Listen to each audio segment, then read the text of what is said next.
Thank you for listening to this podcast from TRE, Talk Radio Europe, your voice in Spain and around the world. For more information, please visit tre.radio. Ger Sweeney presents Live on Eire in association with emeraldconnection.net. Live on Eire, presented by Ger Sweeney.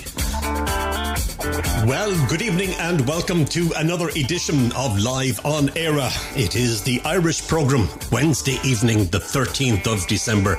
It's getting very close, isn't it? Indeed it is. More details on what we're going to do next week on the programme a little later on. But anyway, before we do anything, can I say a big thank you to Howard for Spain today. Many thanks, Howard. Look forward to hearing from you again tomorrow between 6 and 7. And in the meantime, have yourself a very pleasant evening, you and Luna in Nerja. Right, what have we got for you on the programme this evening? Well, going to be talking to a lady by the name of Gráinne Maguire. And Gráinne is going to be talking to me about the recently established St. Patrick's Gastes GAA Club. More details very shortly. Patricia Traynor is joining us this evening as well. She's going to be talking to us about another one of Ireland's land. Might be a river, might be a lake. You'll find out very shortly. Patricia Traynor joining us in this hour as well. And in the second hour, we have to do something to keep our lawyers happy and keep them paid before the Christmas period, because George Lee is going to join me. We're going to chat about some of the things that Irish people are talking about. How far are we out? 12 days before, the 12 days of Christmas. So George and myself having a chat, the G2, and that's coming up in the second hour of the programme. So there you have it. We have some good music for you as well. Some new music and some music that you may have heard before on the programme. And I'll also be telling you about some of the bits and pieces that are happening across Ireland and indeed about Ireland as well. So will we get started? All right, I think we should. When I was going to school and when I was a young lad, and indeed up to about 15 or 20 years ago, maybe even longer, there used to be a great old rush to hear the Christmas number one. That Simon Cowell ruined all that many years ago. There was also in recent years a great thing about, the Christmas advertisements, the TV ads on Christmas time TV. And we waited for the John Lewises and the Budweisers and all that kind of stuff. Well, the county Fermanagh Bar that created a viral Christmas advert, which was absolutely fabulous, has launched a range of clothing to help tackle loneliness in older people. Charlie's Bar in Enniskillen has teamed up with local embroidery company Ted and Stitch to create a limited edition jumper, t-shirt, hat and bandana. All profits from the sales in December will go to Age Northern Ireland and the Southwest Age Partnership. The advertisement, which has amassed millions of views, features an elderly man walking through town alone until he enters the bar and is joined by a couple who sit down, have a drink and talk to him. Una Burns is the manager and third generation of family to own Charlie's Bar, said that the team is over the moon at the success of the advert, and why wouldn't they be? It went absolutely ballistic on social media.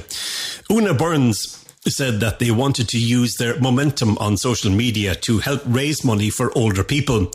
She spoke of how she was delighted to partner with Ted and Stitch, another family-run Northern Ireland business, to create a wonderful range of merchandise to give the people the chance to have their own part of Charlie's Bar and to help raise much-needed funds for supporting people in the community. Age Northern Ireland helps thousands of people every year by providing companionship, advice and support for older people, while the Southwest Age Partnership represents 70 smaller local age sector groups across Omagh and Fermanagh area and delivers community services and activities to older people.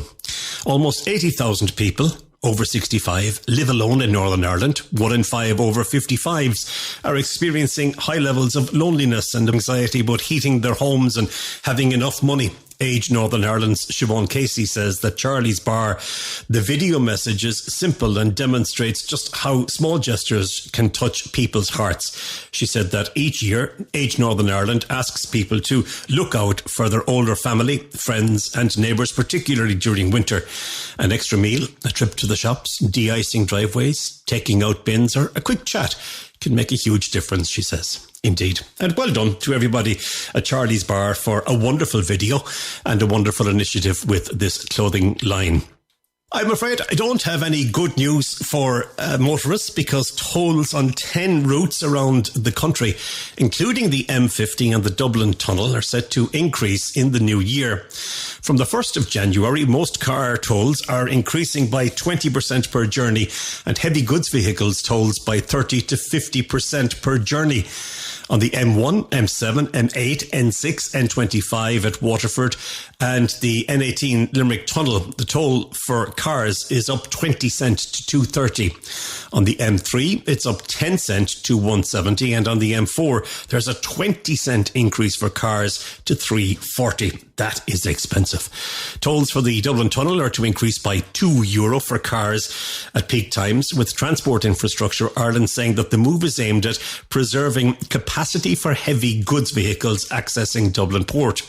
TII, which is Transport Infrastructure Ireland, said it was basing the increase on the annual rate of inflation that was recorded at the end of August, which it put at 6.3%. On the M50, toll prices are increasing by between 20 and 40%, depending on vehicle type and whether drivers use toll tags, video accounts, or are unregistered. For example, an unregistered car will pay a toll of €3.70, but a driver with a tag will pay €2.50.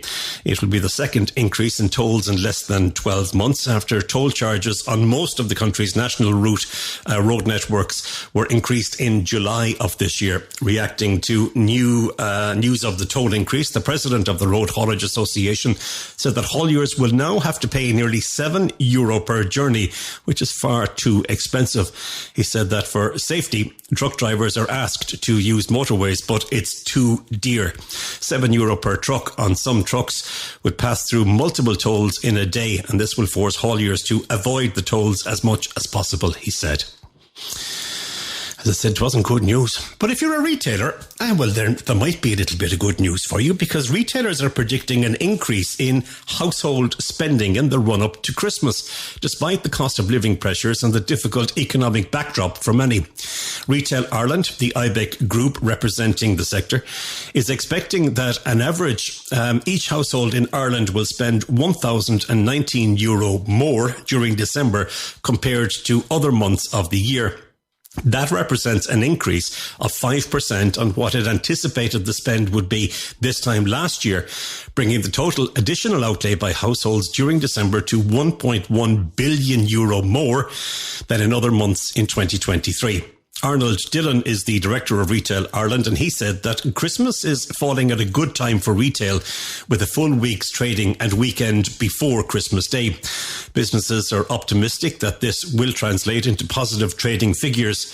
The expected bounce in spending, some despite concerns that people might stay away from shops in Dublin city centre in the aftermath of the recent riots.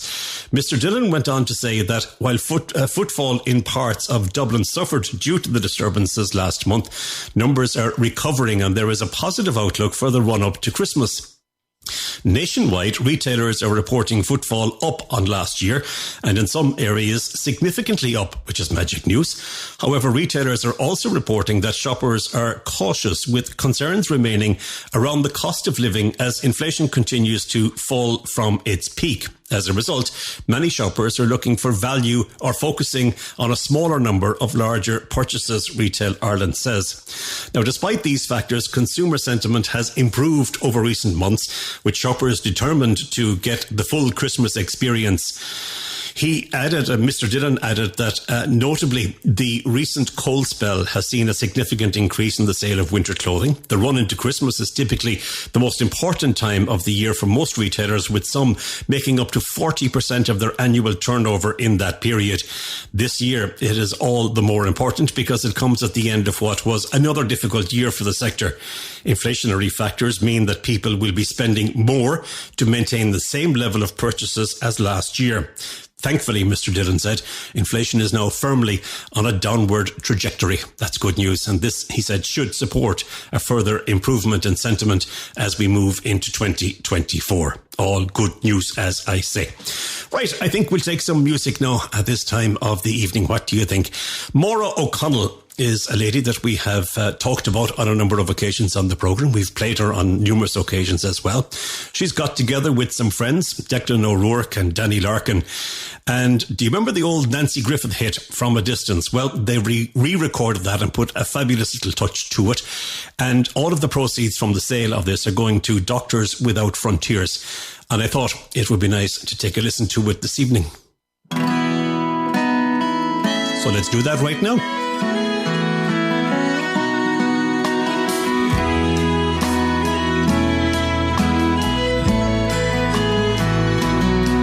From a distance, the world looks blue and green, and the snow-capped mountains white.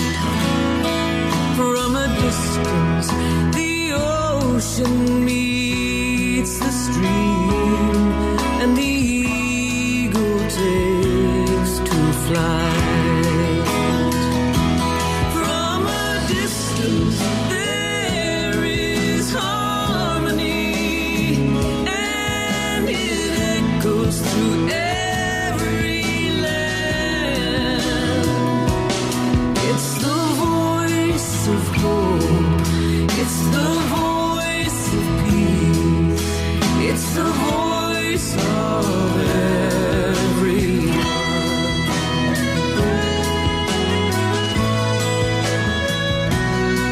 From a distance, we all have enough, and no one is in need.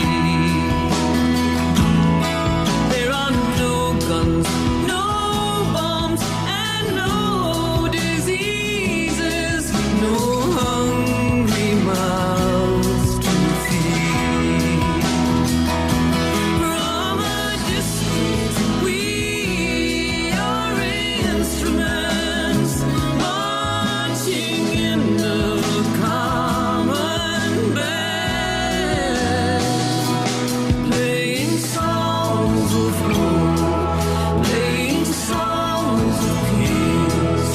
They're the songs of everyone. God is watching us. God is watching us.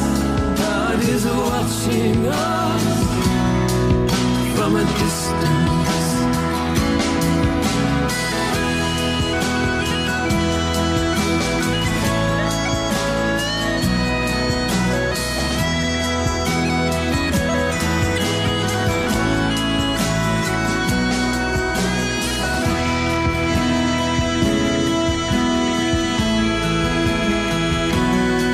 From a distance, you look like my friend, even though we are at war.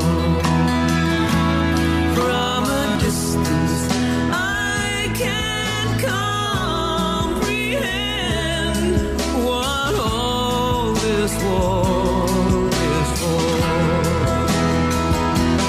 From a distance, there is harmony, and it echoes through every land.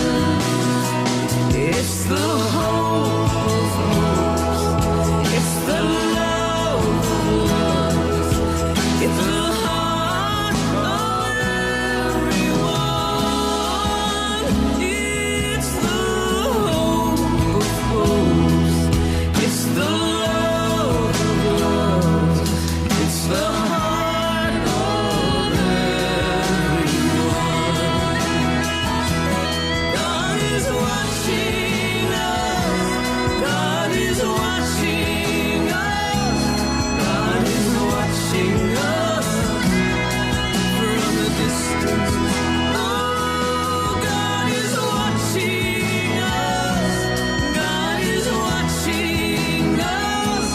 God is watching us from a distance. Nice, isn't it? I told you you'd like it. Nancy Griffith's song From a Distance. Maura O'Connell, Declan O'Rourke and Danny Larkin in there. And as I said to you when I was just starting to play it, all of the proceeds from the sale of that going to Doctors Without Frontiers. Nice one. All righty. I think it's time I took a quick break, and when I come back from that, I will introduce Patricia. Patricia is going to tell us another story about one of our waterways in Ireland. So please, don't go anywhere. Live on Eire, presented by Ger Sweeney. And you're welcome back. Now, Patricia Traynor joins me regularly on the programme to talk to me about various things, stories. That's what she has, plenty of great stories. And at the moment, she's in the middle of a series talking about Ireland's rivers and lakes. And let's have another one from Patricia. Well, hello, Ger. Today, I'm going to talk about the River Lee.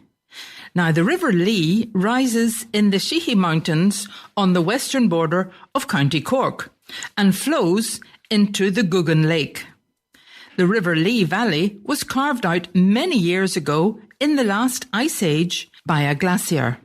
Guggen Barra means the rock of Barra, and Barra means St. Finbar, who founded a monastery there on an island in the middle of the lake in the 6th century. St. Finbar was born around 550 AD in Connaught and was actually baptised Lochan. He was educated by the monks in Kilmacachel, Kilkenny, where the monks gave him the name of Finbar because of his fair hair. The Irish word fionn or fin means fair, and bara means head. So he became Fionn Barra or Finbar. He became a monk and went on a pilgrimage to Rome, where he met the Pope. On his return, he lived as a hermit on the little island in the lake and founded a monastery there, which attracted many disciples. The monastery was an important centre for learning, giving rise to the phrase, "Where Finbar taught, let Munster learn." This is now the motto of University College Cork. Between 600 AD and 800 AD, a larger hermitage was built in the place where St. Finbar's Cathedral stands today. Nothing remains of that early monastic building, but there are remains of another site which was founded by a priest named Denis O'Mahony, who retreated to the island in 1700. The remains of the monastery or retreat, built by Father O'Mahony in honour of St. Finbar, includes 8 cells and a cross. Although one of these cells may have been that of St. Finbar, there is no actual proof to verify that. At the time of the penal laws, when Catholics were forbidden to attend religious services, many people chose to go to St. Finbar's for Mass, as it was remote and to some extent hidden and off the beaten track. Another important priest who helped to conserve the old ruins was Father Patrick Hurley, who was the parish priest from 1888 to 1908. He erected the Stations of the Cross on the site. There's also a cast iron bell hanging on the wall which bears the date it was cast, 1025.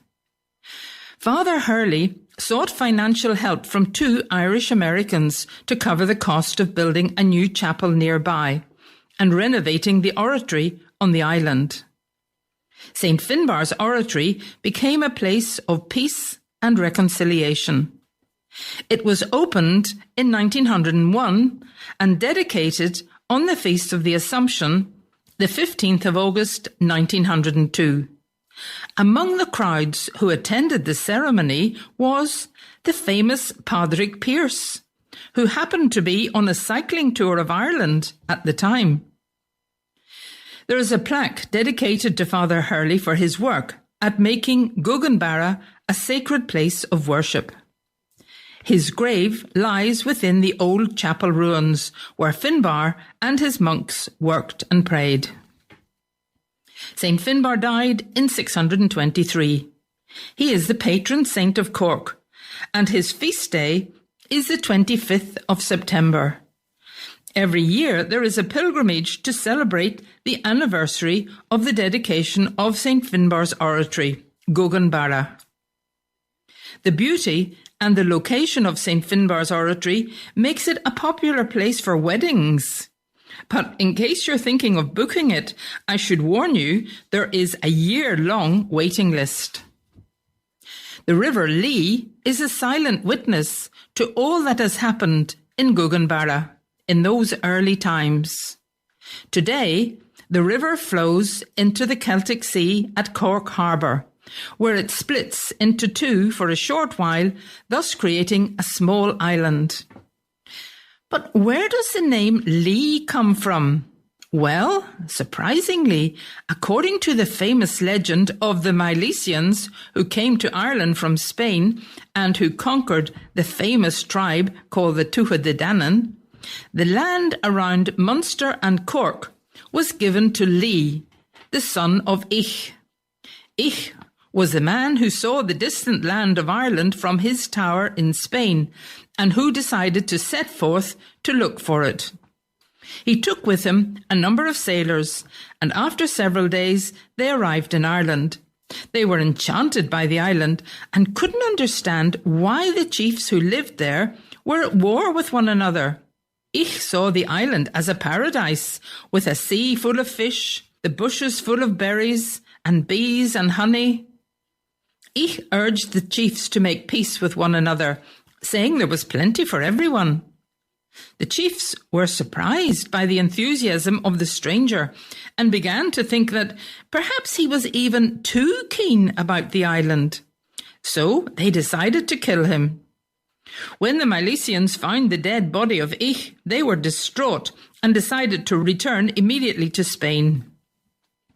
King Mill had died, but his sons and the son of Eire were determined to seek revenge. They set forth at full speed, although when they were in the sight of Ireland, the Tuatha De Danann conjured up a great storm to prevent the Milesians from coming ashore. But the poet Amergin called out to the spirit of Ireland, praising its beauty and asking for its help. There was a lull in the storm, and the sea became calm enough for the Milesians to land. Despite the Tuatha De Danann's promise to hand over the land peacefully, they fought, and a fierce battle ensued. Many lives were lost, but the Milesians were the victors. They divided Ireland into provinces: Ulster in the north, Munster in the south, Leinster in the east, and Connaught in the west, and Tara at the centre. Each of the sons of Mill and the son of Eire were given a province. The River Lee is named after Lee, the son of Eire, who had been killed by the Tuatha De Danann. The River Lee has 42 bridges, 29 of which are in Cork City, and there's also a tunnel and 2 reservoirs, the Carrig Droghid and Inishcarra. Cork Harbour is the 3rd largest natural harbour in the world, the first being Port Jackson, Sydney, Australia, and the second being Poole in Dorset in the UK. Now, even if you're not thinking of getting married in St. Finbarr's Oratory, I strongly recommend visiting Guggenbarra, that beautiful place where the River Lee rises and flows quietly and peacefully into the Celtic Sea. Cork on the Lee is certainly a place to see. You won't be disappointed.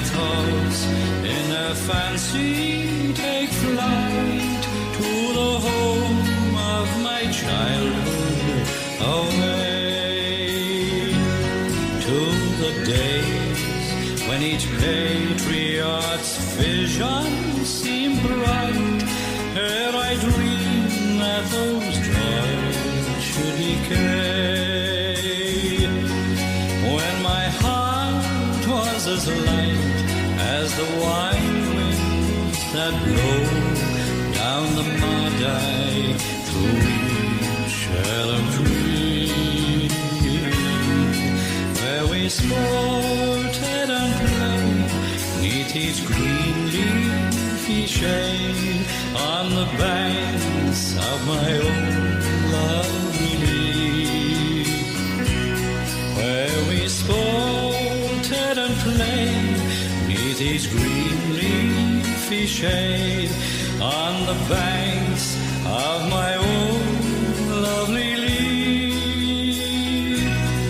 Usher then in the springtime of laughter and song, shall I ever forget the sweet hour with the friends of my youth as we ramble along your green mossy banks and wild flowers.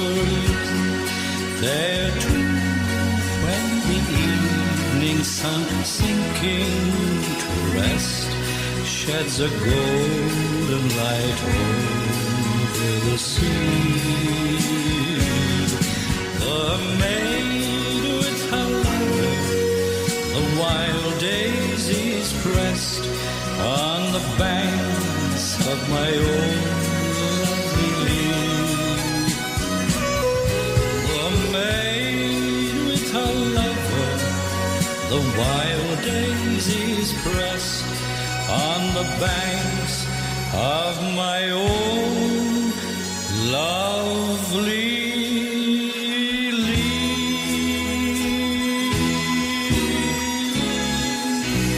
And some people say that is the definitive version of The Banks of My Old Lovely Lee.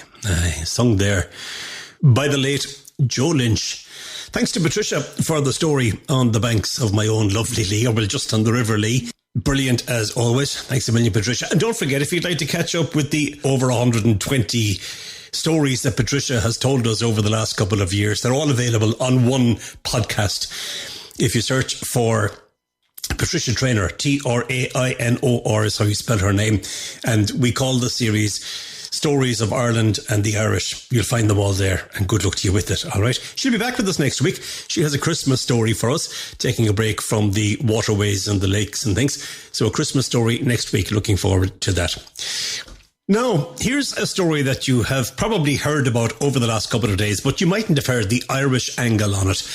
Google has revealed that among the most popular searches of the year in Ireland were, what is a barter account? You may remember a barter account was new to most of us, and it all came out during the RTE finances debacle.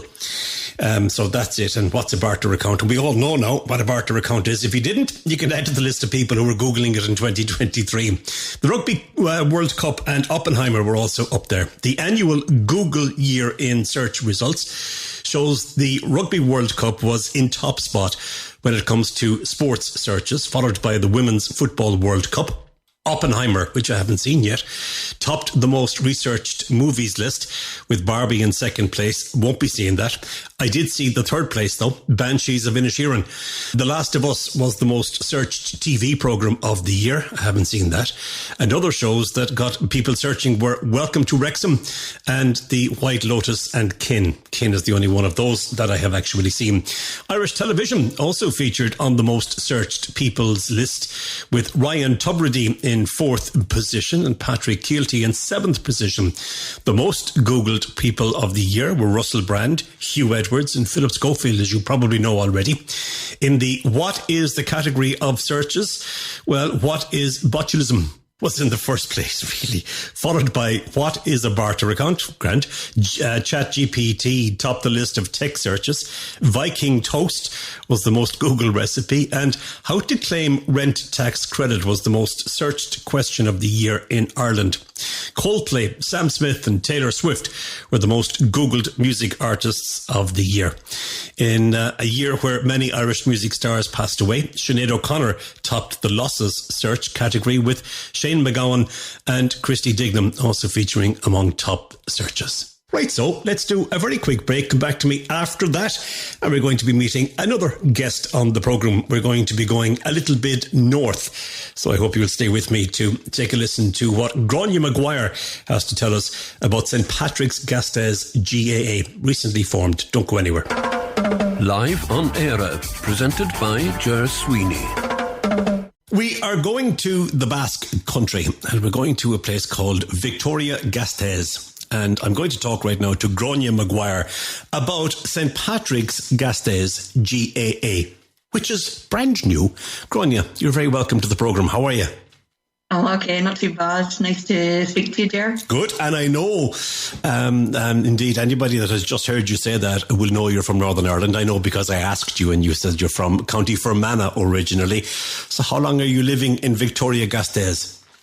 Well, in Vitoria, I'm in the Basque Country about 7 years now. I started with a company in Madrid, and they sent me up to Bilbao, and I was absolutely delighted. I didn't choose it, I suppose, so I was delighted with what I found there. And then a few years later, I got a job here in Vitoria, and managed to bag a boyfriend along the way as well. Happy days. Here I am in Vitoria now, and it's a lovely city. Oh, lovely. Green city with lots of wildlife and beautiful landscapes. You mentioned Bilbao, and I would travel regularly by ferry from Bilbao to Rosslare in Ireland.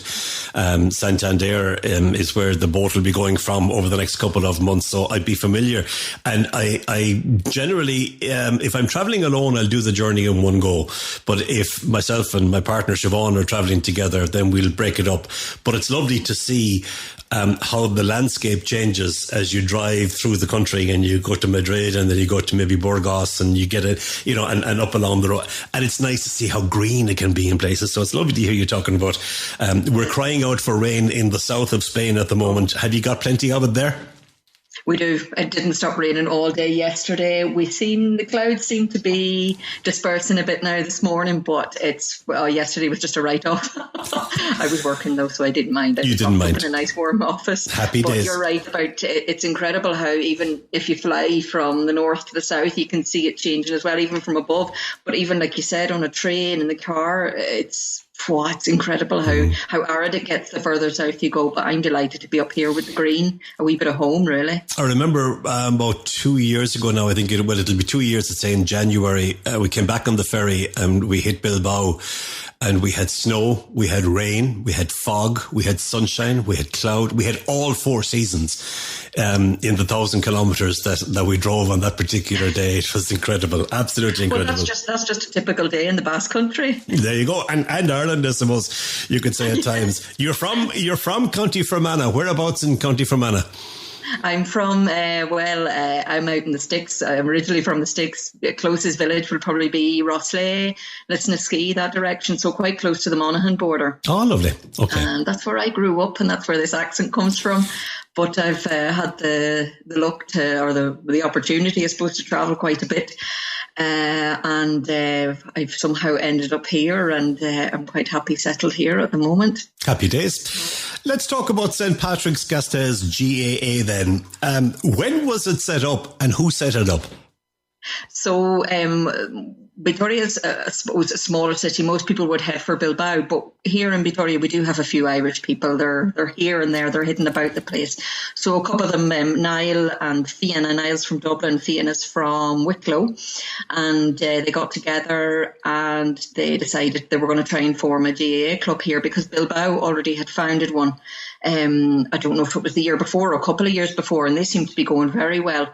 So we said, they said anyway, we'll give it a go. And then they met another guy called Martin. He's from Meath. And then myself and Niall had a friend in common. And somehow, bit by bit, we started to scrape a few of our friends together. And that's really, I suppose, how it works. You get your friends, you try and con people to come along and at least try it, you know. We meet on Sunday mornings for trainings at 11 o'clock in the football fields down the road here. We've got a rugby pitch that we try and use because I suppose it's the closest thing to the goal we have. And bit by bit, we've got people coming back regularly. We suppose we have a core group now. And I suppose just to do the best we can to get more people involved, because Victoria, I suppose, wouldn't get as many Erasmus students from Ireland as maybe Bilbao would, or some of the other bigger cities. So one good thing, I suppose, is that we've got maybe some permanent residents that stick around, that we know are going to stick around, and they're enjoying coming and playing with the team and training with the team. And then we've got the people, I suppose, who come and go as well. So we've got about 6 Irish people now, about 7 or 8 Basques, and then other people from various countries. And I think that's what makes it a wonderful team. That's brilliant. And is it both codes? Is it hurling or camogie and football, or is it one or the other? We're just playing football at the moment. Okay. Ladies team, gents team, whenever we have the numbers, whenever we can. So that's what we've established. We established the club anyway. I suppose we're federated with the GAA, Gaelic Games Europe. We registered with the local government here to try and, take the extra steps little by little, when we realised we kind of had that core team there. And just trying to keep things going at the moment, and trying to get as many matches as we can, because, here in Spain, I think Gaelic football has gone from strength to strength. Up in the Basque Country here, we've got the 2 teams now. Probably the closest then we would have to get matches and so on would be in Zaragoza. There are a few teams over in France, in the south of France, in the French Basque Country. Maybe not so much, but Toulouse, I suppose, would be the closest one to us here. And that's how it's going at the moment. So Gaelic football just for the moment, but we don't have any hurlers. Right. But if anybody wants to go ahead with that as well, come on ahead. And it's not just as simple as saying we're going to set up a GAA club. As you say, you have to register, you have to be affiliated. There are lots of hoops, I presume, to go through. There's probably insurance costs to be looked at, and all of that. It's not an easy thing to do it right. Sure, it's not. That's it. Everything took a bit of time. Now, it was funny because, I think what we have now is that we've a few group of people that are on the committee, I suppose, the board of the club, and we're quite heavily invested at the moment. I think we're doing it from the heart. I personally wouldn't have had much connection with GAA at home, support my county, support my local team, and enjoy the All-Ireland Championship, but that's about it. But somehow I've got gripped by this, and we really put our heart into it. But like you said, it took a long time. We went little by little, trying to encourage as many people to come along. That's how it has to start. And then once you are established, that's when you can start the paperwork, contacting the support from Gaelic Games Europe, registering with local government. You get help from Gaelic Games Europe. They give you the guide on how to establish your team. Right. And then I suppose you have to follow your local laws. Here in the Basque Country, we've got our own government, so we follow their laws. So a lot of paperwork, a lot of trying to figure things out. We got a lot of help as well from the guys in Bilbao, helped us out because they'd been through this as well. I suppose then what we're missing at the moment is our jerseys, any kind of equipment really at the moment. We don't have any money, so we're desperately looking for a sponsor to go along with this, really just to buy t-shirts. I suppose it wouldn't really be sponsorship and advertising and so on, but that's where we are at the moment. Have you got a figure in mind as to what you'd like? God, anything around even, I think, €1,000.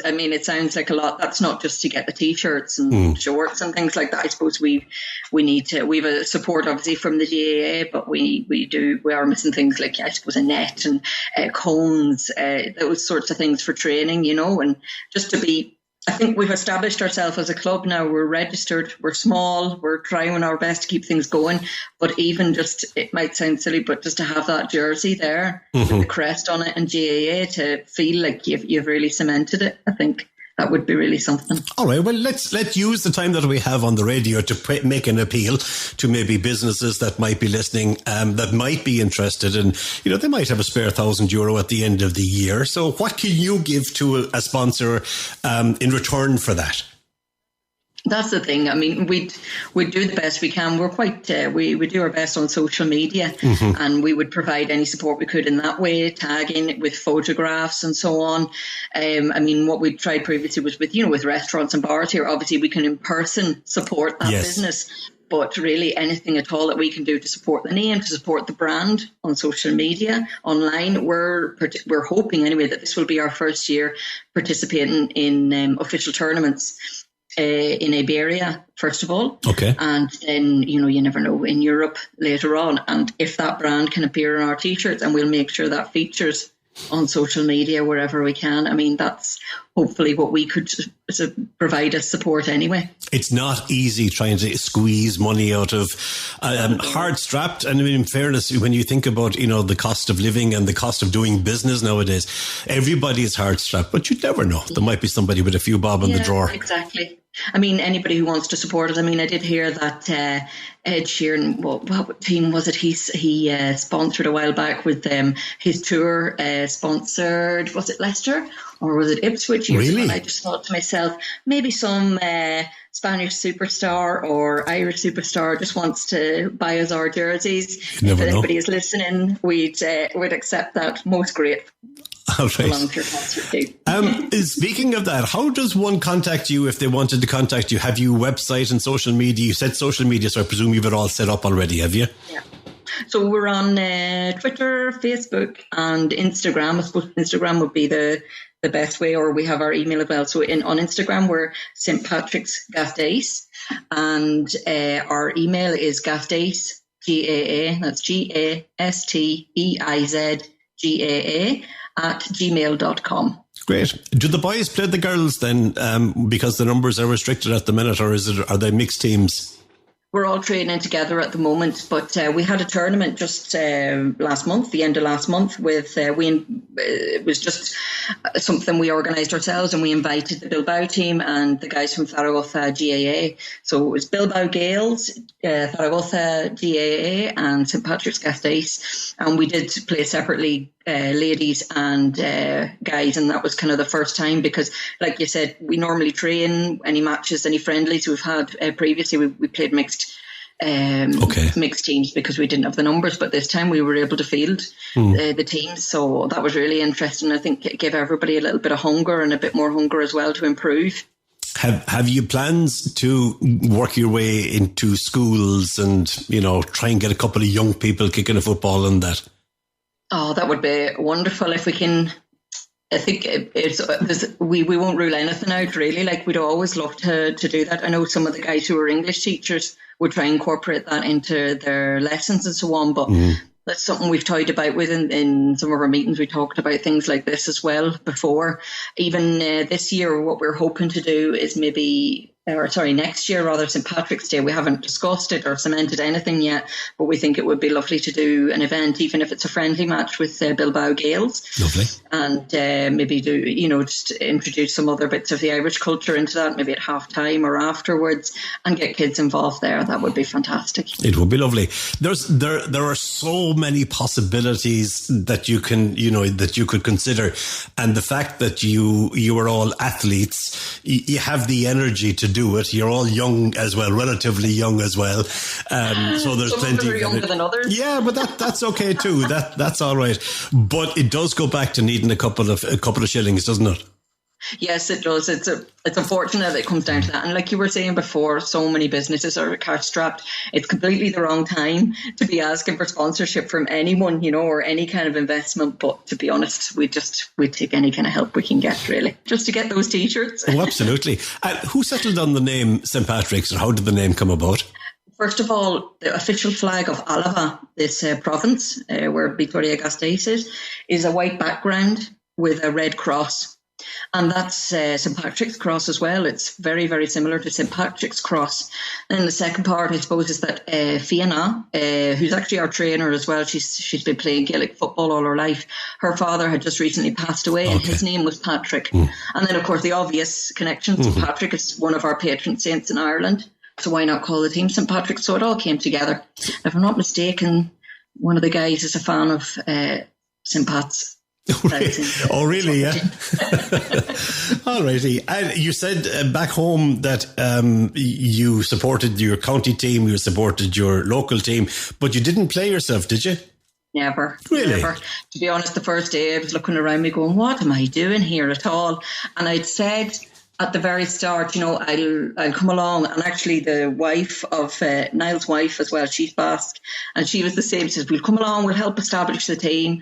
But then you start liking it and you get involved and It becomes a baby, doesn't it? It becomes a child that you want to nurture and see grow. Yeah, all of that. You can't help it. Like you don't want to see it fail, and it's not anything about personal failure. You're doing it for the love of something that you've created from the start. And then, because we've got so many people who wouldn't have had a clue what Gaelic football was before. The people from the Basque Country, some of them have spent time in Ireland. So they know what Gaelic football is. That's why they've come along. Some people were just curious because it was a different sport. Yes. We've got quite a few people from Morocco, and honestly, they took to it like a duck to water, They've been fantastic. And we've had a few people come and go, a couple of people from Argentina, a few other Irish people passing through, as well. So yeah, it's a bit crazy. Of course, there's a great connection. There's a great connection between Ireland and Argentina and Brazil and South American countries, Latin America. So yeah, it's all there. Listen, all I can do is wish you well. And remind us, please, of your contact details, just in case somebody went off to get a pen, so that we might repeat it. Oh, thank you very much.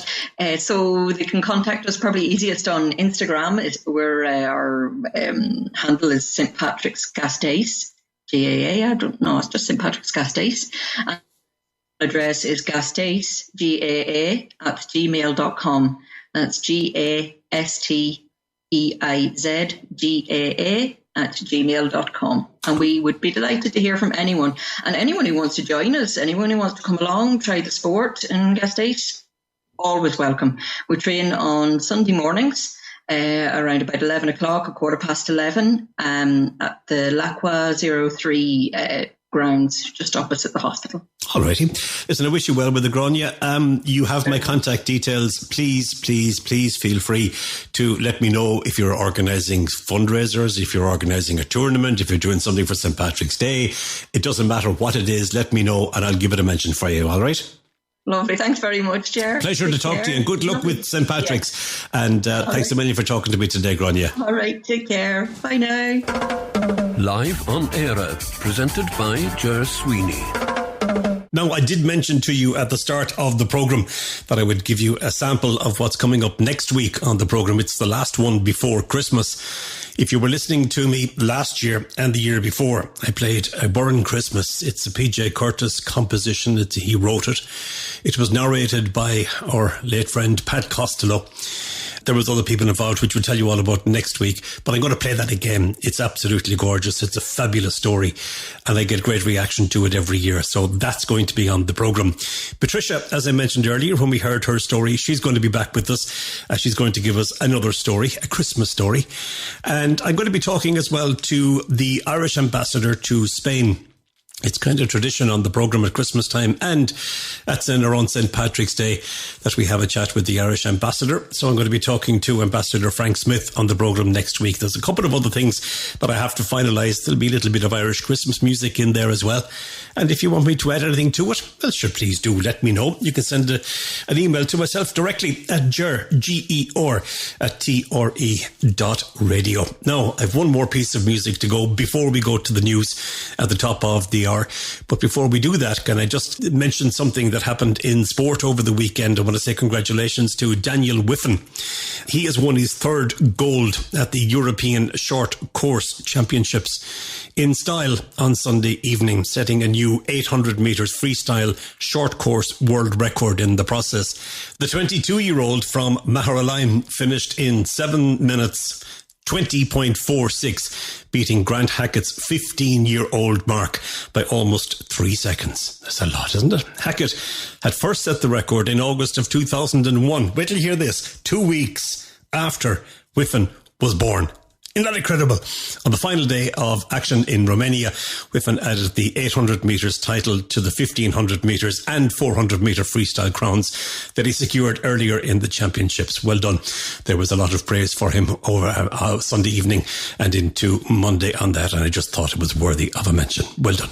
All right, piece of music, you've heard it before, but I think that George and myself are going to be talking about the bad weather over the weekend and the storm and the tornado and things like that. And I thought we'd give this a spin for you. James Vincent McMorrow and Hurricane. It'll take us to news.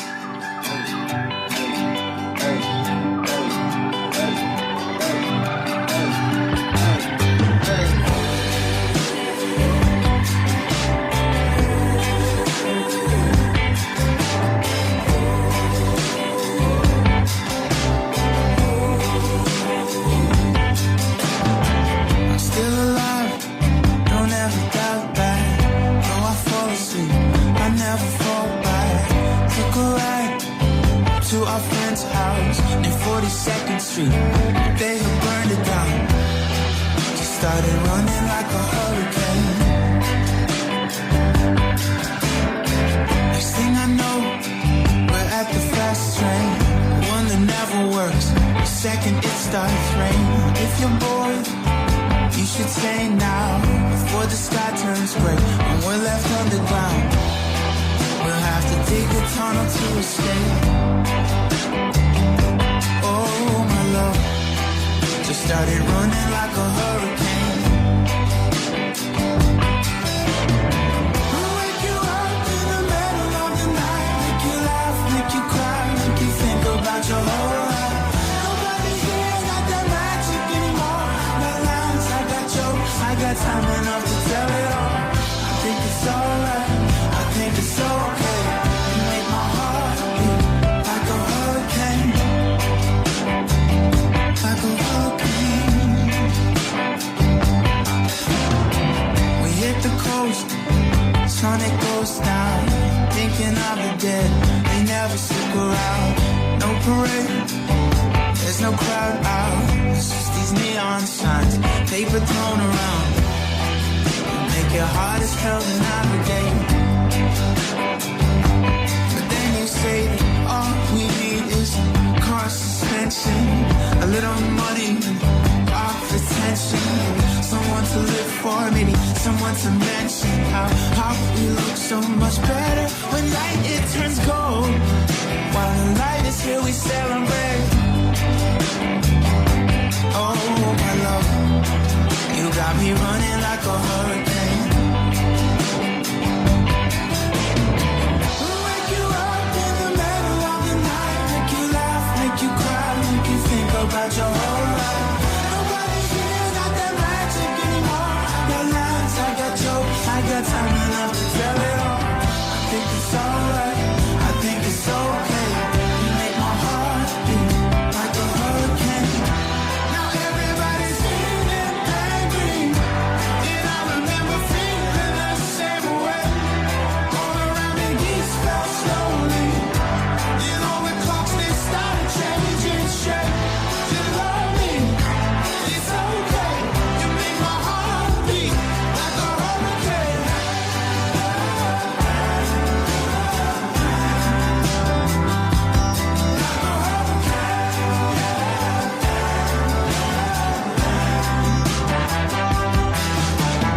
We'll wake you up in the middle of the night, make you laugh, make you cry, make you think about your whole life. Nobody here got that magic anymore. I got lines, I got jokes, I got time enough to tell it all. I think it's alright, I think it's okay. You make my heart beat like a hurricane. Like a hurricane.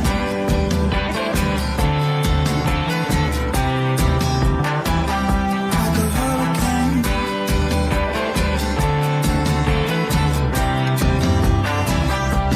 like a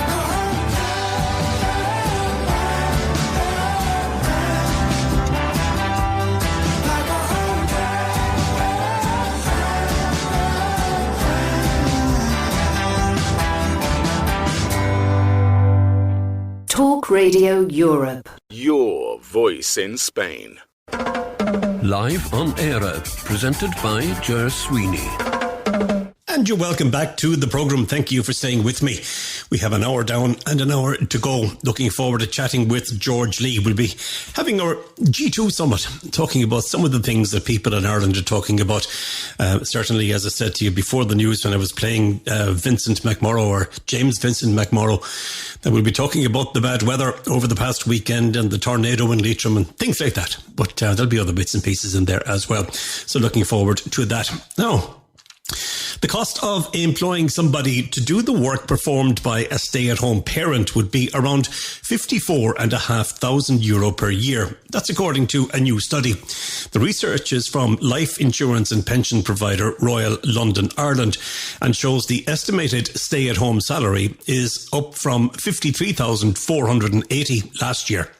The annual stay-at-home parent survey reveals that more than 90% of people underestimate the monetary value of a stay-at-home parent, with only 8% valuing the job at over €50,000.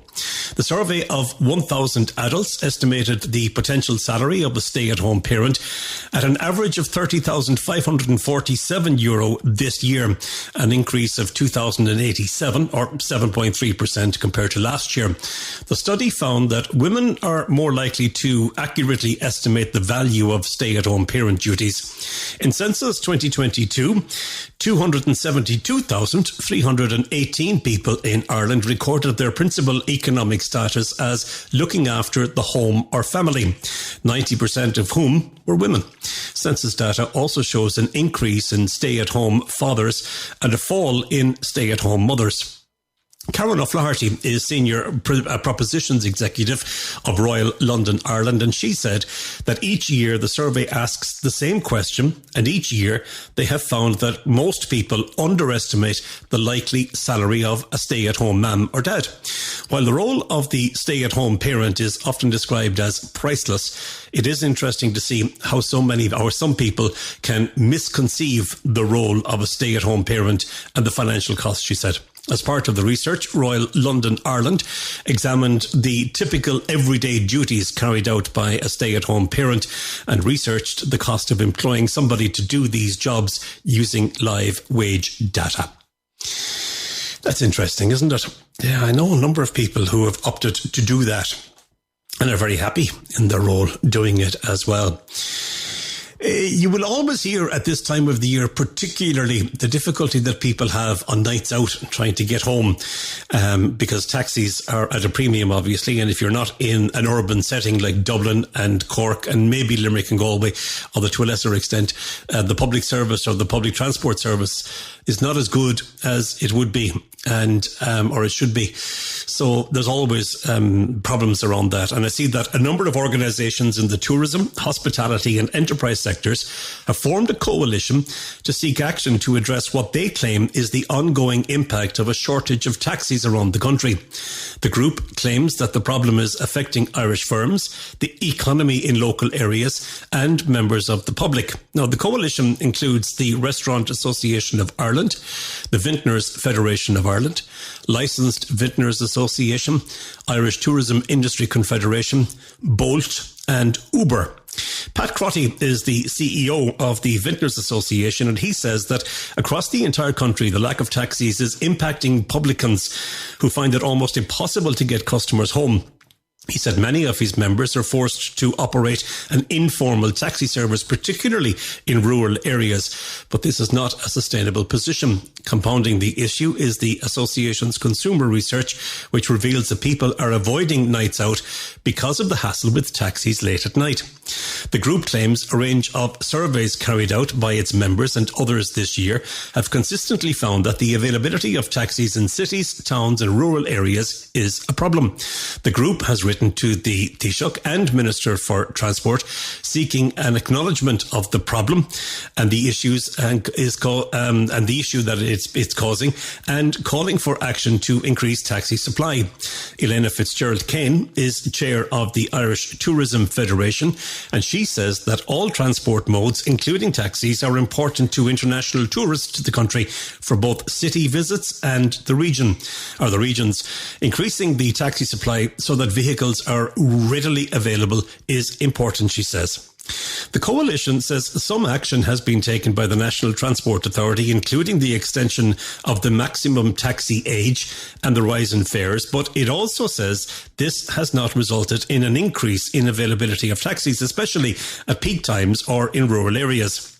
The group claims that the shortage of taxis for the late-night economy, particularly at weekends, is damaging for the Dublin pub trade generally, and is particularly serious for late-night bars or nightclubs. It says that it impacts business as customers are worried about the difficulty in getting a taxi.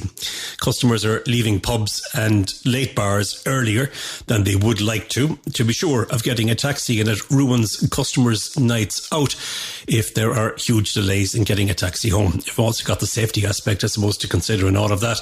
According to Uber, the number of taxis and hackneys has decreased by 15% in Ireland, when in other countries it has increased. The coalition has called for a whole-of-government approach to address the issue. We'll find out how that goes and what's going to happen with it over the next wee while. But for now, I think we'll go back to do a little bit more music. What do you think? We played a track from Molly O'Mahony not so long ago, about 2 weeks ago or thereabouts. And at the time I said, we must take some more music from her. That's exactly what we're going to do right now. This is her latest. It's a song that's called Quietly.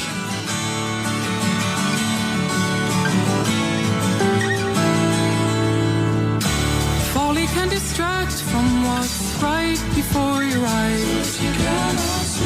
And I can't cite exact place or time when mine began. It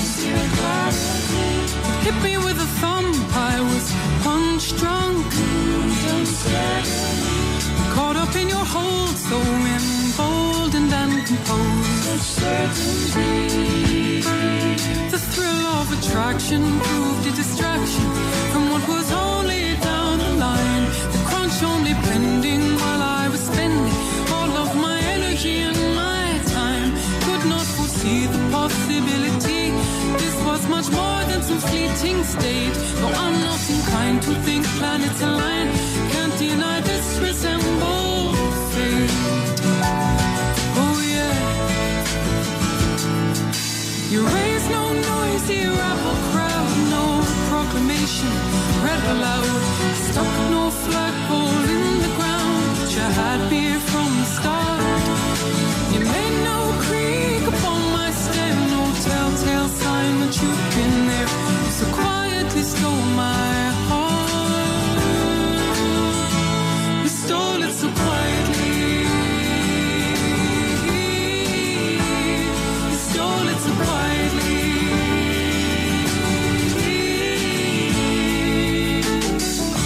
Affection can incite change of ways and one behaves. Acts and undertakings to make things. You've anchored in my psyche, it's likely. So I can't get enough, see you struck me. The thrill of attraction proved a distraction from what was only down the line. The crunch only pending while I was spending all of my energy and my time. Could not foresee the possibility.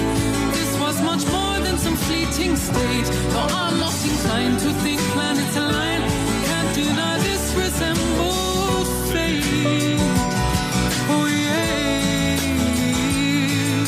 And through the years, you know I'm dearly hold the memory of the sounds heralding your approach. As you softly go.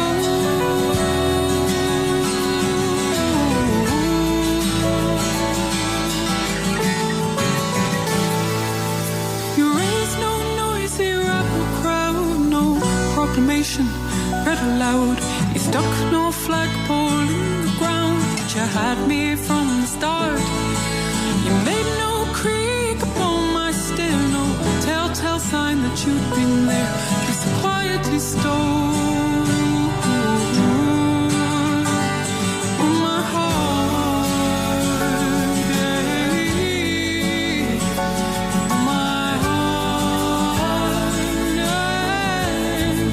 Oh yeah, you stole it so quietly. You stole it so quietly. You stole it so quietly. You stole it so quietly. I think... Stole it so quietly. Sorry. I think she has a lovely voice. That's Molly O'Mahony. She's from West Cork, and that's a track that's called Quietly. I did say when we played her a couple of weeks ago that we must give her another spin on the programme. And there she is, another spin on the merry-go-round. And we'll go back and tell you another bit of news, will we? I think we will. There's plenty of it, you see. Chef shortages in hotels and restaurants across the country are being made worse by visa delays. Apparently, delays in the working permit and visa process can take up to 5 months in some cases. Restaurants and hotels are increasingly cutting their opening hours because of the amount of time it takes to process visas, according to some people in the industry. At the moment, there is significant demand for culinary skills around the sector, so hotels and restaurants are looking to recruit overseas. Now, this process has proved very challenging for some in cases where a new recruit needs to go through the work permit and visa permit system. Michael Magnier is the owner of Cork's Vienna Woods Hotel, and he has said that delays in the process are taking up to 5 months. Over the last 12 months, he said, the government has made some significant progress in reducing the lengths of time to process work permits. This, he says, is very welcome, given the shortages of chefs. However, this is just one element in the process when it comes to recruiting. He says, when you add up the number of weeks, then the number of weeks that goes into engaging with potential candidates, and then along with processing the work permit itself, and then the entry visa, it can still take up to 5 months in total. He suggested that this should be done in parallel with processing of the work permit and not one after the other, so that both the work permit and the visa would be issued at the same time. The Department of Enterprise, Trade and Employment said that permits are currently being issued between 15 and 19 business days, depending on the permit type. Details of processing times are published, apparently, on the department's websites. There's a big discrepancy there, isn't there, between 19 and 21 days, or 15 and 19 days, and 5 months? Yeah, there's a bit of a difference, all right. So somewhere in the middle, you'll find something or other, I guess. Yeah, all right. Good news if you happen to be practicing law in County Kerry, because contracts have been completed for the sale of a site in Tralee for a new county courts complex for County Kerry. The Kerry Law Society has welcomed the confirmation that the purchase of the Island of Geese site by the Courts Service from Kerry County Council was completed, but said that this is only the beginning of the end. Funding has not been put in place for the new complex in the budget, according to recent disclosures. Discussing the announcement, Tralee Solicitor Candice Walsh said that this is a good day for Kerry. It brings to an end, finally, the years-long search for a site for the new and badly required or badly needed courts complex. It has brought an end to the debate over the location of the new courts building, in reference to a division in Tralee over moving from the existing 19th century complex on Ash Street. A campaign apparently led by Sinn Féin spokesperson on Justice in Tralee, Solicitor Pat Daly, had been underway to retain the courthouse and purchase surrounding vacant buildings to increase facilities. Local Fine Gael councillor Patrick Conner-Scartine said that the new complex is badly needed for the proper and timely administration of justice locally in Kerry, amid fears that much of the business is set to be transferred to Limerick and Cork. He said it is essential that people before the courts, to include people with disabilities, legal practitioners, Gardaí and various experts, have facilities which are fit for purpose. Mr. Conner-Scartine called on Justice Minister Helen McEntee, TD, to do all that she can to expedite the process. I'm sure she will too. I'm sure she will. Will we have a little touch, a little hint, just a little hint of a kind of a Christmas tune, will we? Here's John Bleck and a song called Alone at Christmas.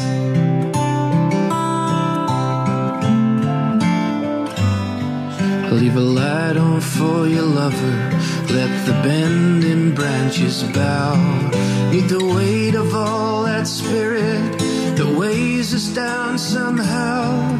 We're filling in the dark corners. Let the colored lights all shine. It's a wicked way to leave me alone at Christmas time.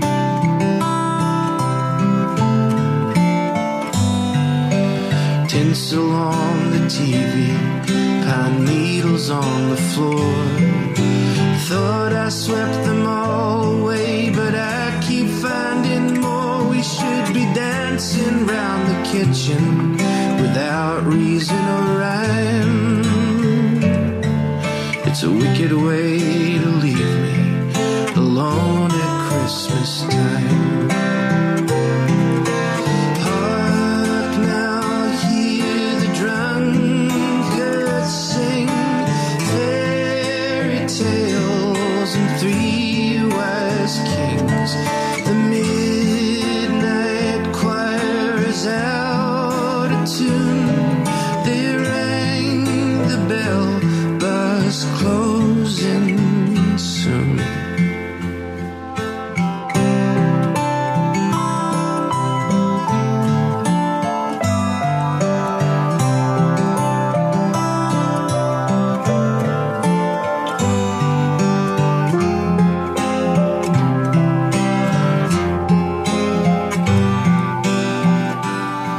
So I'll burn the candles lower, let the embers in the fire. Have one more drink before I sink into this festive mile. And visions of what might have been keep running through my mind. It's a wicked way to leave me alone at Christmas time.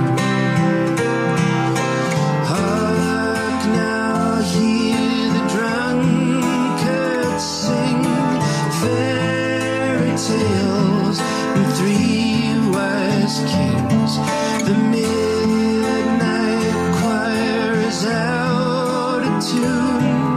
They rang the bell, bus closing soon. It's a wicked way to leave me alone at Christmas time. Yes, but it's called Alone at Christmas. It comes from John Black. Alrighty, the fun and games are over now, I'm afraid. Things are going to get very serious because George Lee is going to join us at the other side of this commercial break. And we'll be chatting about things that people in Ireland are talking about. What are we at? We're only 12 days away from Christmas. Might be a good way to start. Join us in just a moment. Live on Eire, presented by Ger Sweeney. I'm kind of fed up listening to the whole COP28 thing, and it's done and dusted now, and they've managed to fudge the words. So I thought, you know what we do? We'll add a sense of reality to this world, and George Lee and myself will talk about things that are kind of on the minds of people in Ireland. We call it the G2 Summit. How are you, George? Yeah, I was thinking maybe we could change it just for today and call it the COP on. Wouldn't that be great? Okay, just do that old COP stuff. I know, look, I mean, it's very woke to say that it's very important and blah, blah, blah. But to you and me, I mean, I would consider both of us to be law-abiding, trying to do the right thing where possible, even though it gets us nowhere. Good-looking, old. Good-looking and old, yeah. Is it going to make any difference to us? Look, in the greater scheme of things across the world, it'll probably make a difference, and they're on about 1.5 degrees and 3 degrees. You know, Jared, they're very poor at delivering their message and understanding the message. And if they think that, you know, going to Dubai and spending 2 weeks over there and talking around it, and everybody knew at the end of the day that there was going to be an agreement found, there'd be a form of words because it had to be done, because otherwise, look, the whole thing smacks a little bit of a union negotiation on a pay deal, you know. Everybody walks away, they throw their hands up in the air, and then they all come back together again, and they make it last an extra 12 hours or 14 hours to make it look as if they're, you know, really under pressure. I'm moving on. Call me cynical, but you're cynical. I just, you know, yeah. I just find it tough. All right, okay. That was all to do with climate change and minding the planet and things. The weather last weekend in Ireland certainly had people talking, and still has in certain parts, because not only did we have Storm Ellen, is that how you pronounce it? But I think people were calling it Ellen, but yeah. Oh yeah. But there was a tornado in Leitrim. Well, Frank arrived as well, I think. Ellen was followed by Frank. Oh, right, okay. Frank brought the tornado. Oh, did he? He did. Okay. Fair play to him.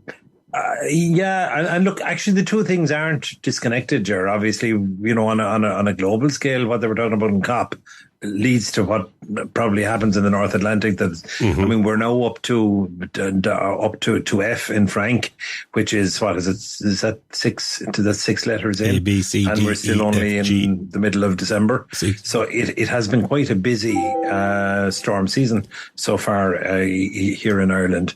The tornado in Leitrim. I was amazed to hear somebody from Eire talking the other day, and apparently we get about 10 of these a year.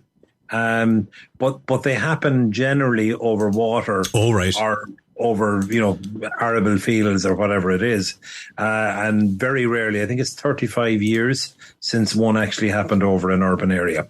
But it was scary to look at it, and the people involved, I mean, were scared and. And then Leo Varadkar arrived, so that probably even scared him more. Well, that's right. He was the man with the boots on the ground on the day and spent an hour. He becoming more and more visible for these sort of things. There must be an election coming or something. There must be. But in fairness, they did row in, and they did say, look, that they would provide some financial assistance to people that were out of pocket on it. So, look, it was just something remarkable. And when I say remarkable, I mean in the best sense of the word. Remark is something that you would remark on. The fact that it happened in Leitrim, I suppose, is even more amazing. It's probably the biggest thing to happen in Leitrim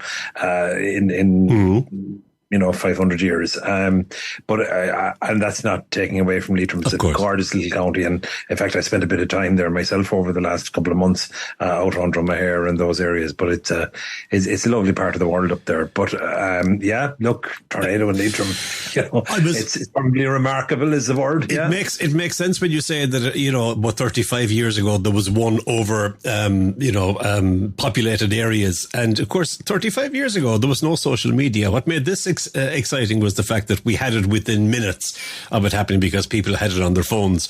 I was sitting very nicely, very prettily.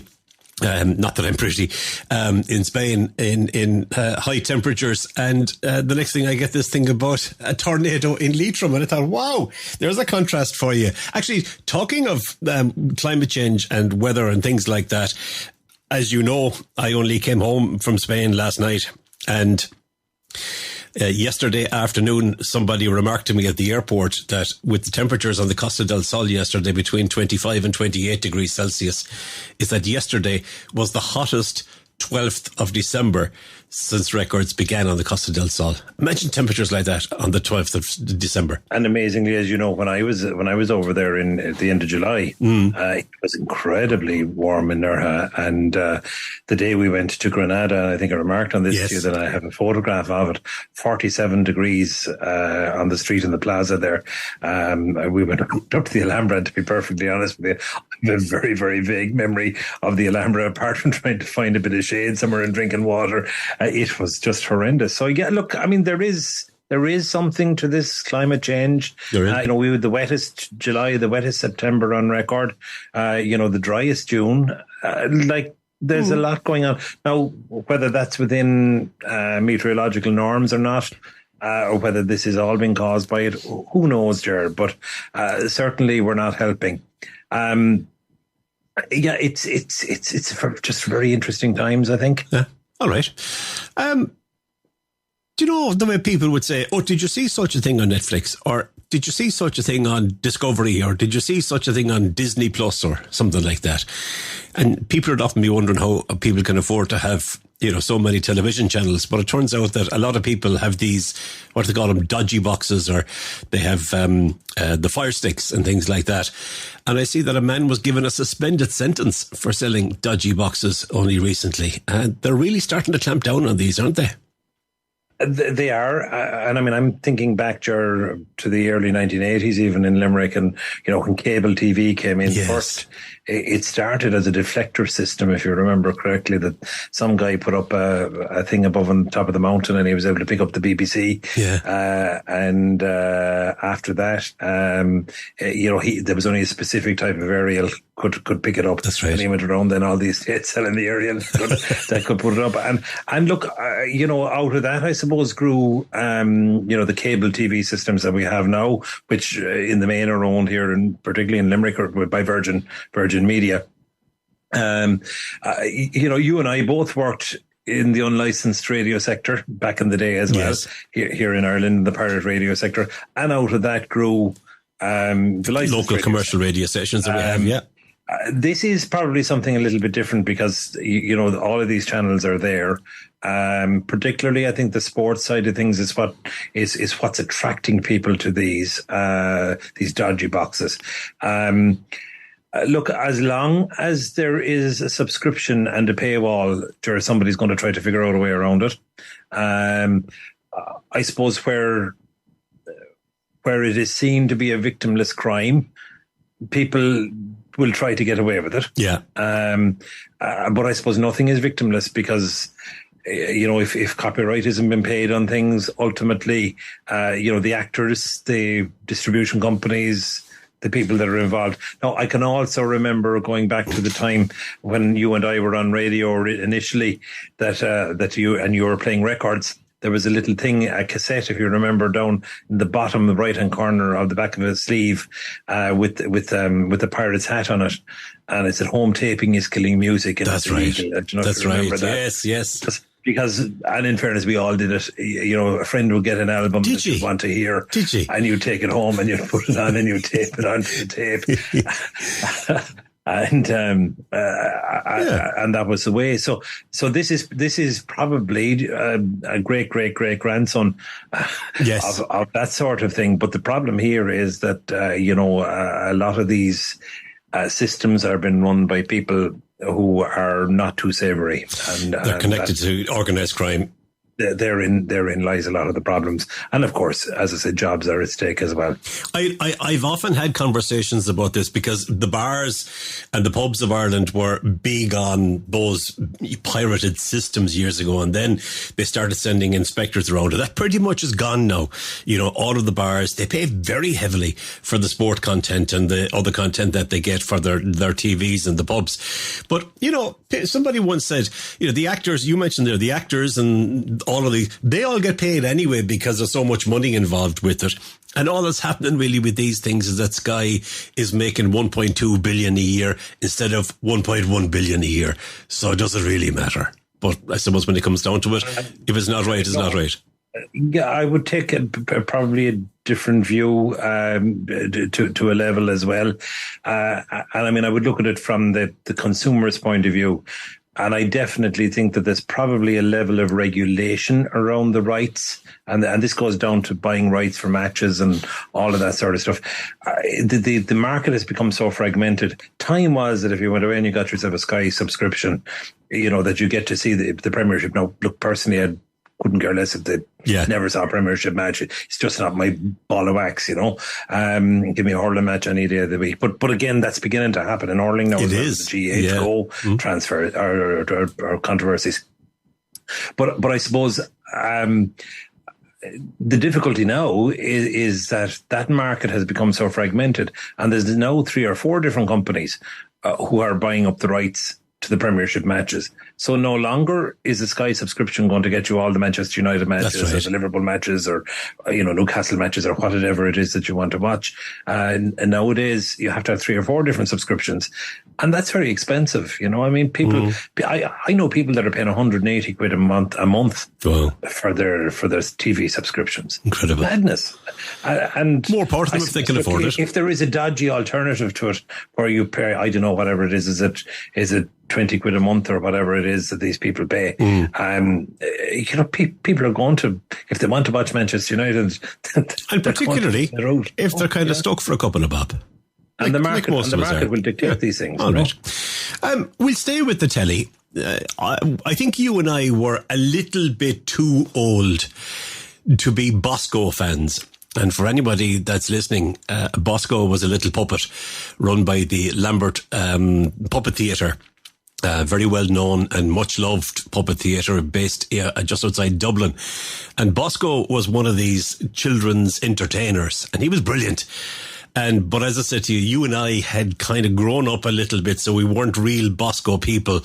But a fella called Frank Toomey was one of the people that presented the Bosco programs, and news of his passing was met with quite a lot of sympathy and with many tributes.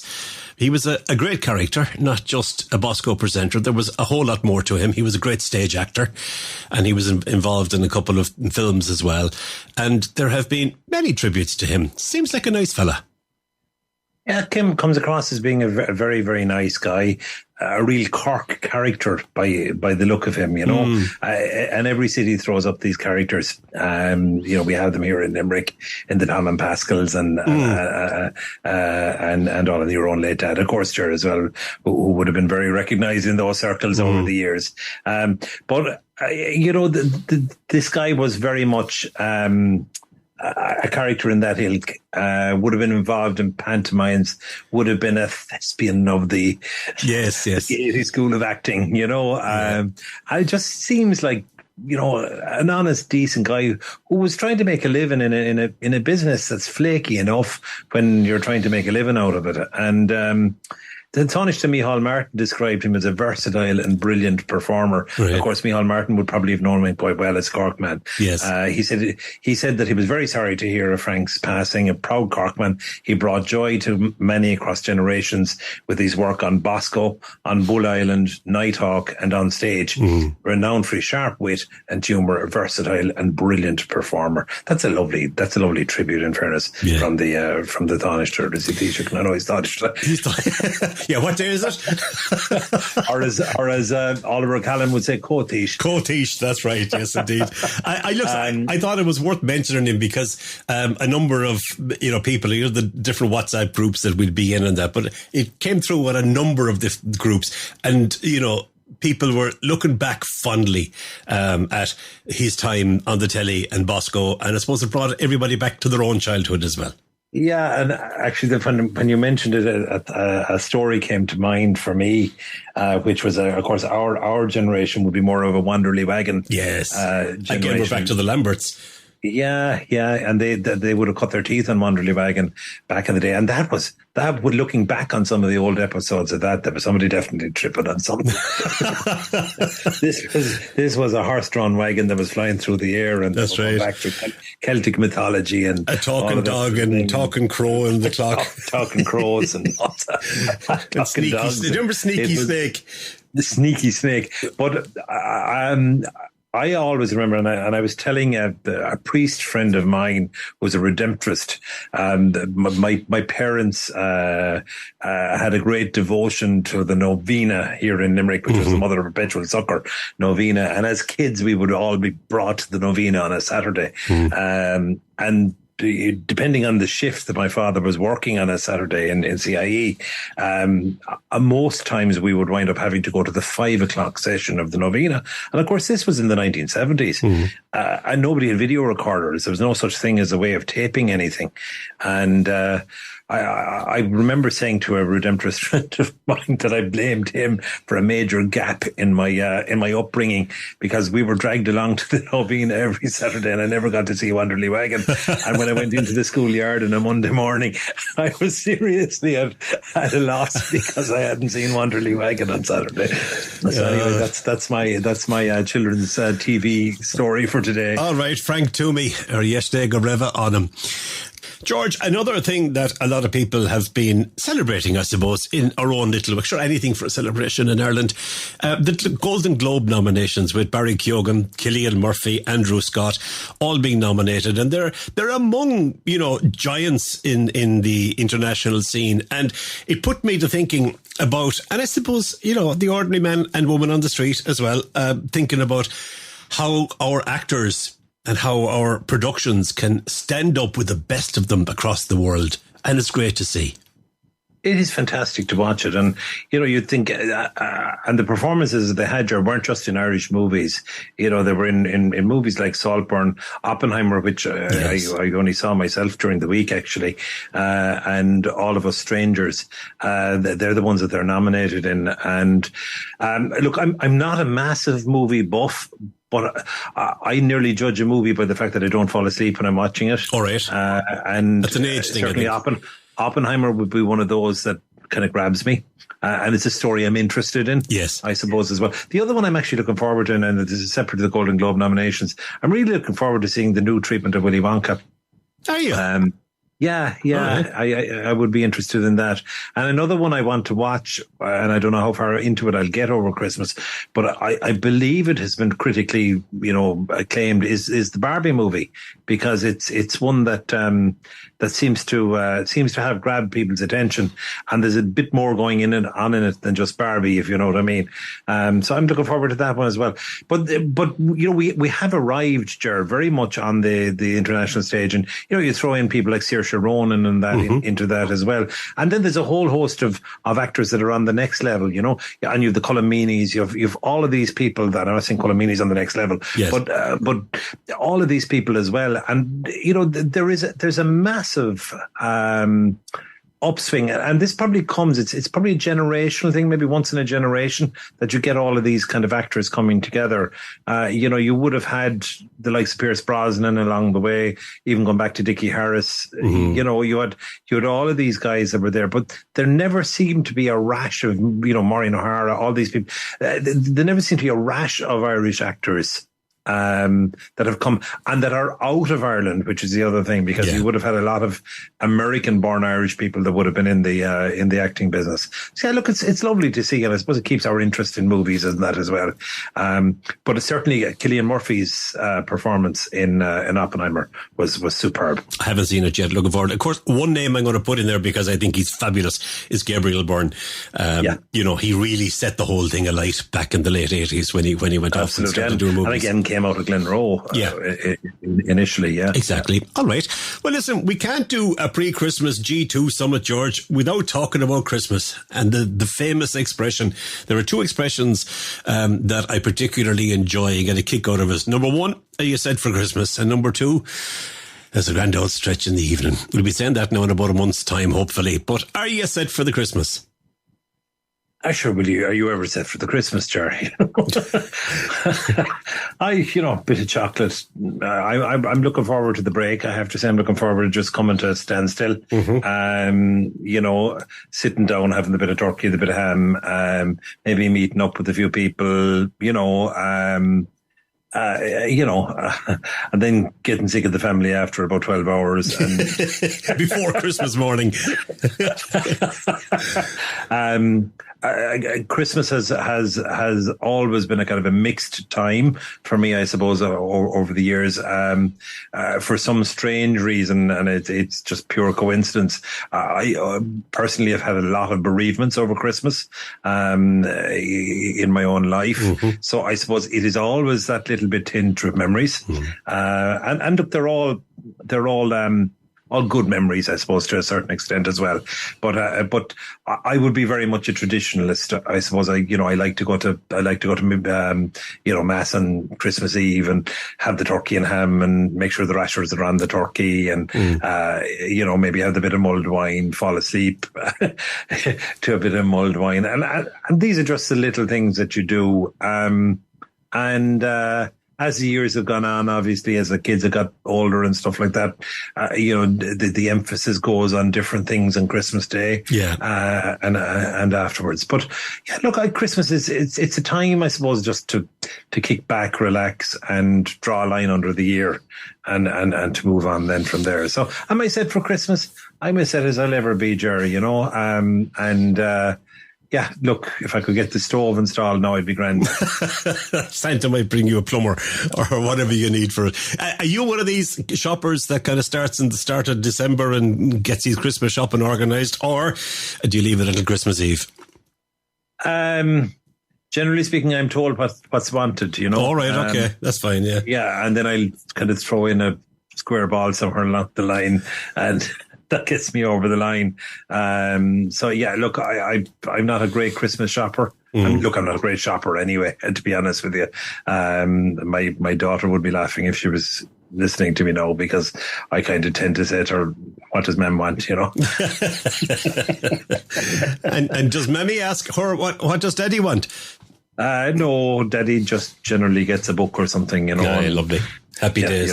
You're into your history, aren't you? There you go. And of course, one of the great traditions, George, over the last number of years is that you and Ben would normally join me after Christmas and between Christmas and New Year, and we'd have an old chat about the year that has gone by, and there'll be plenty to talk about in 2023. So are you up for that again this year? Sure, we'll do it in some way, Ger. We'll recognise you, Recognise me, indeed. All right. All righty. Well, look. Of course, Ben and I have got to meet in person a little bit more in the last couple of weeks due to work commitments and things. Yeah. And, we've had good long chats about you, yeah. No, very good. Delighted to hear that. That's fantastic. Listen, I'm going to leave it there because we could be talking about apple tart or plum pudding or whatever it is till the cows come home, but let's not do that. George, you and the family, I hope you have a lovely Christmas. And look after yourself, Ger. Thank you. Too. And look forward to chatting with you between Christmas and New Year. And sure, I might get to throw an old eye on you between now and then. And can I just say to your listeners as well, Ger, and I know you have many, many, many of them, I hope I've managed to bring something into their lives and a bit of understanding of what's going on in Ireland and a little bit of Irish humour as well over the last while. And may I wish all of the expatriates, Irish, English, whatever nationality you are, a very, very happy Christmas in Spain, and Feliz Navidad. Feliz Navidad. Have you a favourite Christmas song? I do love the first time that I hear the Fairy Tale of New York. But I suppose for me, what sums up Christmas is O Holy Night. Will we do that, so? It will be lovely. Good luck.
fitting.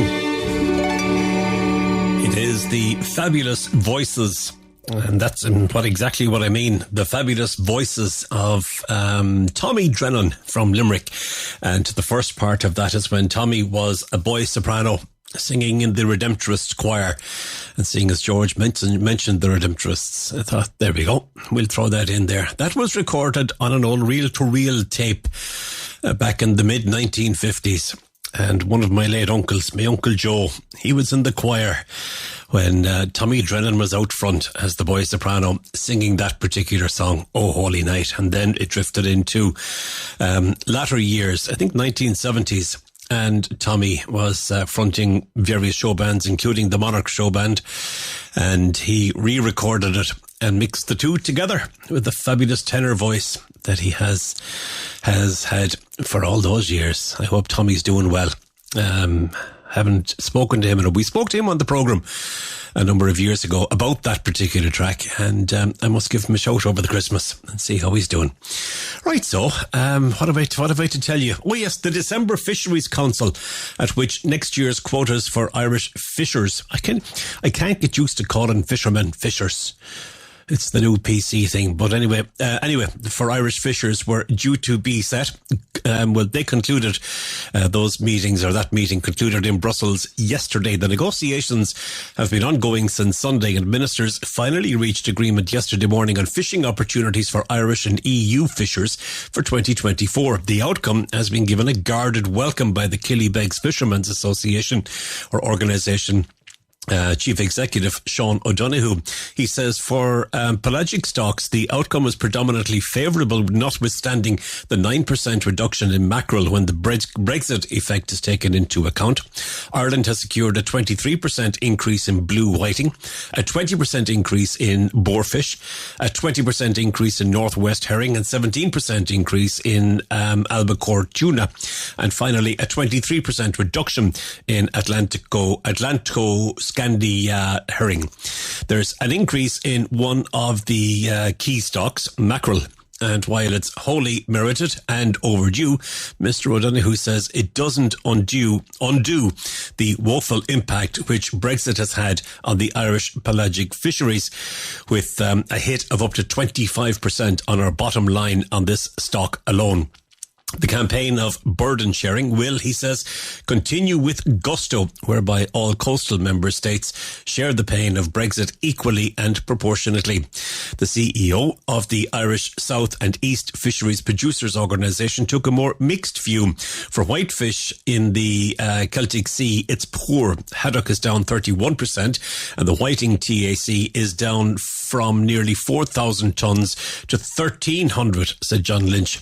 He also said that we as a nation have to work on stock rebuilding programs to get them back to acceptable levels. It will create hardship financially for fishers, and there may be a need for help to get over the lost quota. On the plus side, he said, monkfish and prawns are up slightly, which will help, although we're still short of sole in the Celtic Sea. Speaking after the council, Minister for Agriculture, Food, the Marine, Charlie McConalogue, said securing an extra mackerel quota worth €3 million is particularly welcome. The issue centred on the allocation and distribution of an EU mackerel quota historically linked to an agreement with Norway. This quota has been unallocated for the past 2 years, and the minister said that he was determined to reach a resolution on this issue. Mackerel is Ireland's most important pelagic stock, and the cuts due to the quota transfer under the EU-UK Trade and Cooperation Agreement significantly impact our fleet. This new permanent allocation of mackerel quota will not be, while not replacing all of the quota that we have lost, will be worth approximately €3 million annually for Irish fishers. That's not a whole lot when you consider how many people are involved in that industry. Definitely not. And by the way, just in case, we were talking about Christmas when George and myself were having a chat, and just in case you're worried, you might be a grandparent maybe listening to this in Spain or somewhere else and wondering if Santa Claus will be visiting their grandchildren in Ireland. Well, it was confirmed today in Dáil Éireann by the Taoiseach his very self, that permission has indeed been given to Santa to enter Irish airspace. And I would like to confirm that Santa Claus has permission to enter Irish airspace and to cross our borders on December 24th through December 25th. And I want to thank IAA, Inish, Department of Agriculture and the Revenue Commissioners for allowing the necessary exemptions to occur. It's nice to have a little bit of lightheartedness in Dáil Éireann, isn't it? The National Transport Authority has published a new bus network for Limerick. The redesign is one of the 9 key elements of Bus Connects Limerick, which aims to transform the city's bus system. Last year, the NTA carried out a review of the bus network in Limerick in collaboration with Limerick City and County Council, Clare County Council and Bus Éireann, and with the expertise of transport designers Jared Walker and Associates. In February of this year, then, a draft new network was published, and the NTA has said that the feedback and submissions received have informed the final new bus network, which was published today. The NTA said the amount of bus services in Limerick City and its suburbs will increase by around 70%. It said there will be an extension of bus services to new areas with more routes with frequent services and an enhanced Sunday timetable. Stephen Kent, the Chief Executive Officer of Bus Éireann, said that the new bus network will significantly increase frequency and expand bus services across Limerick City and its suburbs. This comes at an exciting time for the city, with the NTA investing in the switch to fully electric and hybrid fleet in Limerick. The electrification of the depot at Roxborough Road, which is currently underway, will really change public transport in Limerick for the better, he said, in terms of environmental impact, and also greatly enhanced customer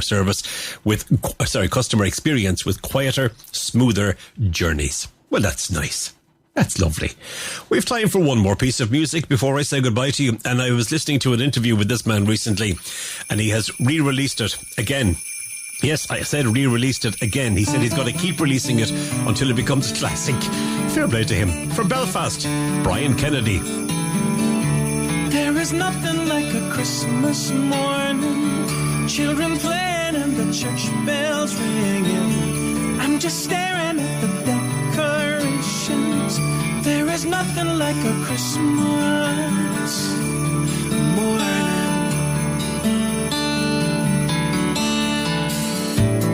How did the year go by so fast? I just want to make these moments last.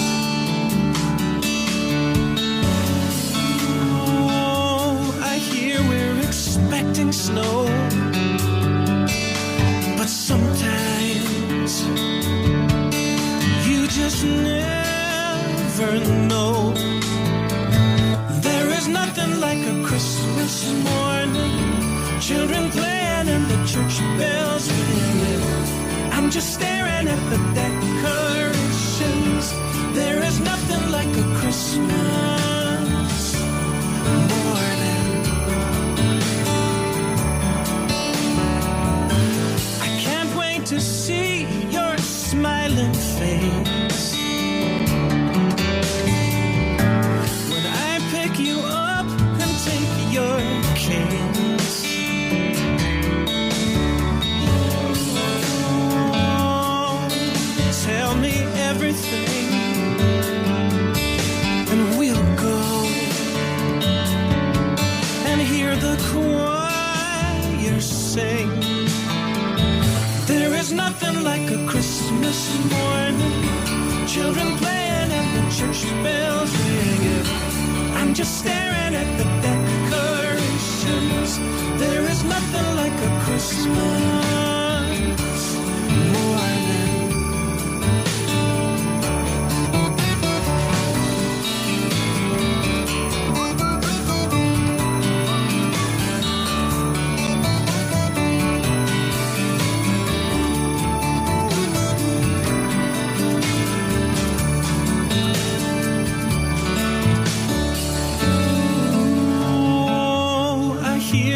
Expecting snow, but sometimes you just never know. There is nothing nothing like a Christmas morning. Children playing and the church bells ringing. I'm just staring at the decorations. There is nothing like Christmas. No, there is nothing like a Christmas morning. Children playing and the church bells ringing. I'm just staring at the decorations. There is nothing like a Christmas morning.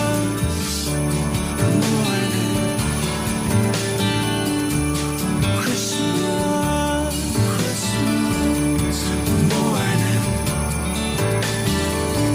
There is nothing like a Christmas morning. There we go. Brian Kennedy. Oh, that's very loud. Brian Kennedy and a song that's called Christmas Morning. That's my lot for today. Thank you so much for being with me. I hope that you have enjoyed the programme as much as I have enjoyed putting it together and presenting it to you. Thank you to Patricia for her story on the River Lee. Thank you to Grania Maguire from St. Patrick's Gastes GAA. Great to hear what's happening there. We wish them every success in the world. And of course to my old pal George Lee for this evening's G2 Summit. Just to throw a little bit of light and a little bit of humour, sprinkle a little bit of humour dust among the listeners this evening. Listen, thanks a lot. Thank you, as always, to Antonio Sierra, our Spanish-Irish cultural advisor on the programme, and got to see him last week in Malaga. I mentioned that on the programme last week. It was great. Always nice to catch up with Antonio. Thank you for your patience for the last 2 hours. Our Christmas edition of the programme next week. It'll be the 20th of December. A full programme for you. Looking forward to presenting it. We'll chat soon. From me, Ger Sweeney. Bye-bye. Ger Sweeney presents Live on Eire in association with emeraldconnection.net. You've been listening to a TRE production. If you've enjoyed this programme, there'll be another episode waiting for you next week, right here on this platform, where you can also access our extensive back catalogue of shows and interviews. For more information on our live programming, social media channels and apps, and how to contact Talk Radio Europe, please visit TRE.radio.